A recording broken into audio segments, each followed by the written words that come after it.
कौन आपण मैंने भी श्रावण मासरे बिना पियाज रसुण रे ब्रेकफास्ट बा डिनर कौन बनइबे बोली टेंशन अच्छा ना, तो बिल्कुल भी चिंता करंतुनी। आज मु विदाउट अनियन एंड गार्लिक रे बहुत बढ़िया गोटे रेसिपी बनई। ताहले चलतु देखिबा। फास्ट मुझे पनीर को ग्रेट कर नहीं, पनीर जगह सीझा आलू किंबा गाजर मध्य ग्रेट कर नहीं पारे।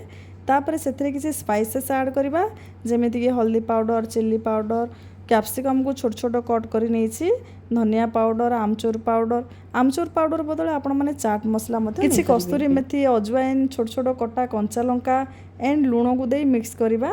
से गोटा जीरा टिके देबा, भलसे मिसाई साइड रे रखिदेबा। तापर अटा किछि नेबा, से लुण, कला जीरा, तेल दे गोटे सॉफ्ट डो प्रिपेयर करवा। किछि समय रेस्ट रे रखिदेबा। तापर बिना पियाज रसुण रे गोटे चटनी प्रिपेयर करवा। फास्ट कड़ाई रे तेल दे जीरा, अदा छेचा, कंचा लंका, भृषंग पत्र दे चना डाली एवं अल्प चिना बादाम देबा। तापर कटा नड़िया किछि देबा एवं लुण दे टिके समय भाजिबा एवं पानी दे गैस बंद करी 20 मिनिट भिजिबा पई छाड़ी देबा। एपटे चना डाली भिजिबा भितर अटा छोट छोट गुला छिंडाइबा एवं कटोरी रो शेप दे पनीर स्टफिंग को दे बेलिबा एवं गरम तवा रे तेल किंबा घिओ दे भाजिबा। वीडियो भल लगी लाइक, शेयर एवं सब्सक्राइब करने को जमा भूलिबेनी।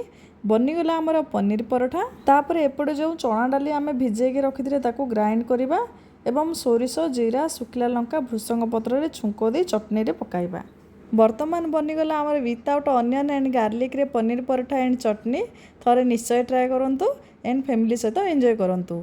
एहीपरि नुआ नुआ रेसिपी देखिबा पई पेज को फॉलो करंतु। रहुछि, नमस्कार।